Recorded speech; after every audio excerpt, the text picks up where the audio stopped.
Mike Davis is the founder and president of the Article 3 Project. How you feeling today, Mike? I think it's an abomination what Alvin Bragg has done today with this unprecedented indictment of a former president based upon these bogus, trumped-up charges. And you talked about this Matt Colangelo. This Matt Colangelo is the driving force behind this. As you said, the Manhattan DA's office passed over this case. The Manhattan U.S. Attorney's Office passed over this case.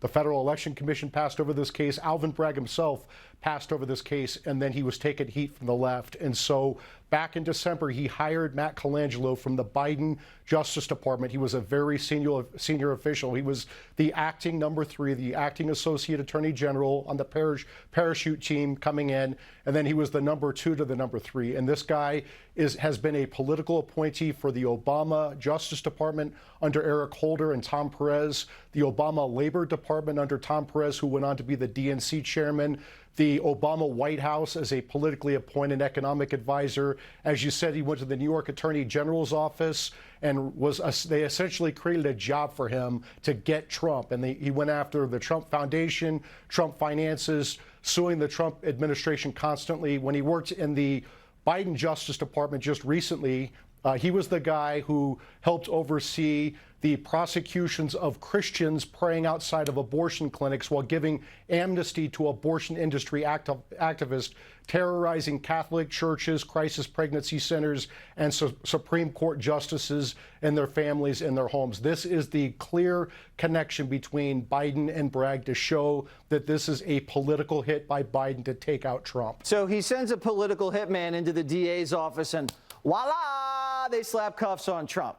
And he personally signs off on the raid on Mar-a-Lago and pretends like he had nothing to do with it. And he was there in the White House when they spied without warrants on the Trump campaign.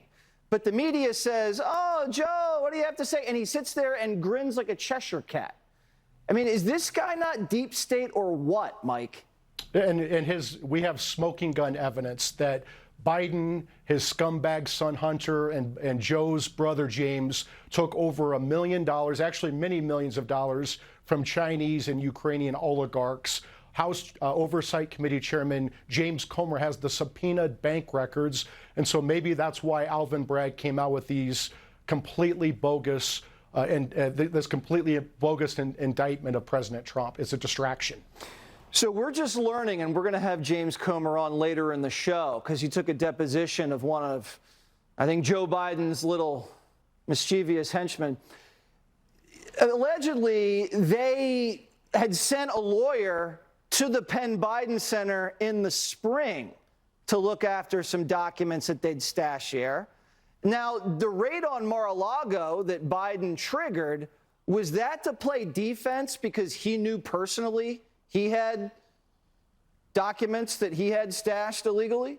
Well, it's certainly suspicious because President Trump, as a former president, had the absolute statutory right under the Presidential Records Act to have his presidential records in the office of former president, classified or not. Contrast that with then Vice President Joe Biden, who had these stolen classified records from the Obama White House in several different locations, unguarded by the Secret Service, unguarded by federally funded staff with security clearances and skiffs like former presidents get.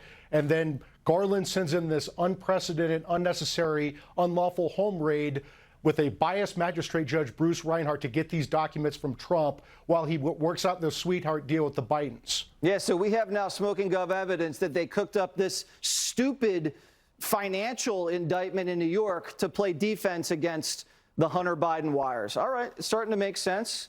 Maybe Biden's smarter than we give him credit for. Thanks so much, Mike. Thank you.